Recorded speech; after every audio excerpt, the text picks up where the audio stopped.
Welcome to विधान classes. मैं गणेश आप सभी का अपने यूट्यूब चैनल विधान क्लासेस पर स्वागत करता हूं। और हम अपनी जो ज्योग्राफी की श्रृंखला है उसमें आगे बढ़ रहे हैं। ठीक है, फिजिकल जो ज्योग्राफी है उसमें हम अपने आगे बढ़ रहे हैं। तो आज का जो टॉपिक है, आज से हम स्टार्ट कर रहे हैं समुद्री विज्ञान, ओशनोग्राफी।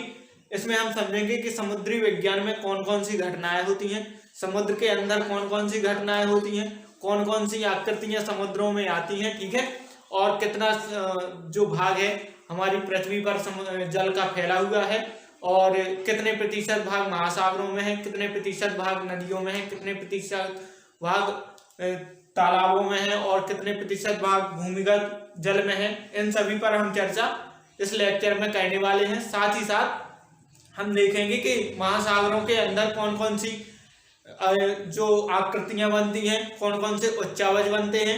तो उन सभी के बारे में हम इस लेक्चर में चर्चा करने वाले हैं, और यह काफी लंबा चलेगा। मतलब जब तक समुद्र विज्ञान पूरा खत्म नहीं होगा तब तक हम इसको पढ़ते रहेंगे। ठीक है, तो आज हमें पढ़ना है ओशनोग्राफी, समुद्र विज्ञान। तो सबसे पहले हम समझते हैं कि इसकी परिभाषा क्या होती है।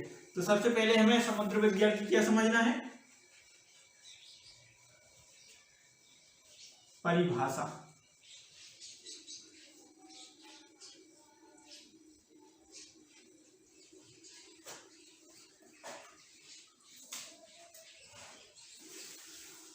तो सबसे पहले हम इसकी परिभाषा के बारे में चर्चा करते हैं कि समुद्र विज्ञान जो है वह भूगोल का एक ऐसा विषय है। जैसे अगर हम परिभाषा के बारे में बात करें तो समुद्र विज्ञान क्या है, भूगोल का एक ऐसा विषय है जिसमें समुद्र के जल, या समुद्र नहीं जल कहेंगे हम यहाँ पर, जल के गत्यात्मक स्वरूप, उसके भौतिक गुण, पारिस्थितिक तंत्र, ठीक है, का अध्ययन किया जाता है। साथ ही साथ समुद्र के उच्चावच और उसमें जो पाई जाने वाली हैं समुद्री क्रियाएं होती हैं, जो समुद्र के अंदर जो क्रियाएं पाई जाती हैं उनके बारे में चर्चा की जाती है। तो इसी को ही हम क्या कहते हैं, समुद्र विज्ञान कहते हैं। तो समुद्र विज्ञान से तात्पर्य है कि जल के गत्यात्मक रूप और उसकी भौतिक क्रियाओं, ठीक है, परिस्थितिकी, और साथ ही साथ जो समुद्र में परिस्थितिकी पाई जाती है, साथ ही साथ पृथ्वी समुद्र के अंदर जो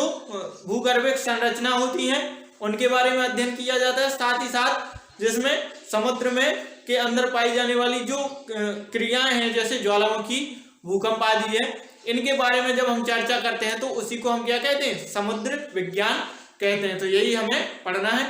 तो यहीं पर लिख कर देखते हैं कि समुद्र विज्ञान भूगोल का एक ऐसा विषय है जिसमें समुद्र के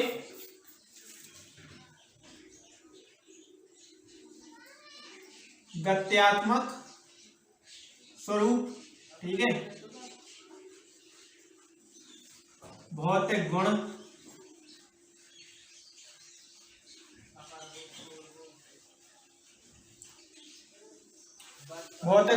और पारिस्थितिक तंत्र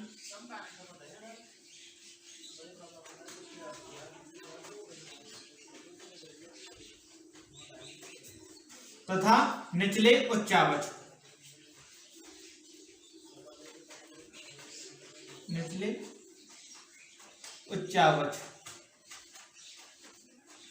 आदि का जिनमें अध्ययन किया जाता है उसे ही हम समुद्री विज्ञान कहते हैं। तो समुद्री विज्ञान का आप सीधे तौर पर जो परिभाषा है वह आप इस प्रकार से स्पष्ट कर सकते हैं कि समुद्री विज्ञान की परिभाषा के रूप में आप इस प्रकार स्पष्ट कर सकते हैं कि जब जल के गत्यात्मक स्वरूप, उसके भौतिक गुण, पारिस्थितिक गुण और समुद्रों में पाए जाने वाले निचले उच्चावच, और साथ ही साथ समुद्रों के अंदर होने वाली भूगर्भिक क्रियाओं, जब इनका अध्ययन किया जाता है तो उसे ही हम क्या कहते हैं, समुद्री विज्ञान कहते हैं। अब इन शब्दों को समझ लेते हैं कि आखिर इन शब्दों का मतलब क्या है। तो गत्यात्मक स्वरूप का मतलब है कि जैसे जब जल गति करता है, और गति कब करता है, जब जैसे लहरें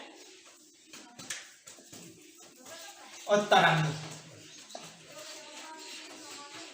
जब समुद्र में लहरें उठती हैं तभी तो जल गति करता है, तो लहरें और तरंग, ठीक है। भौतिक गुणों से मतलब है कि समुद्र का तापमान,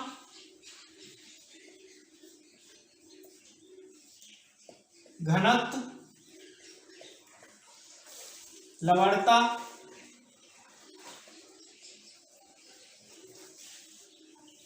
आदि किस प्रकार से है। पारिस्थितिकी गुण का मतलब है कि समुद्र के अंदर कौन कौन से जीव पाए जाते हैं, तो समुद्री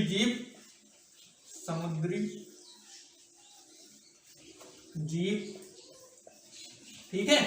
और निचले उच्चावच मतलब है कि समुद्र के अंदर कौन कौन सी संरचनाएं पाई जाती हैं। क्या मतलब समुद्रों के अंदर भी कुछ पाया जाता है, तो निचले उच्चावच से तात्पर्य है कि जो समुद्र के अंदर पाई जाने वाली संरचनाएं।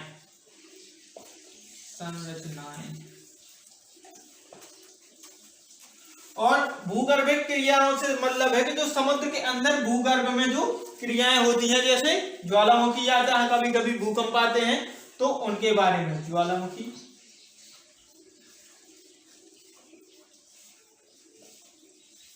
और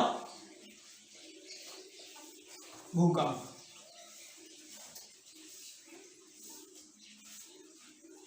जब इन सभी दशाओं का अध्ययन किया जाता है तो उसे हम क्या कहते हैं, समुद्री विज्ञान। इसके बाद हम आगे चलते हैं।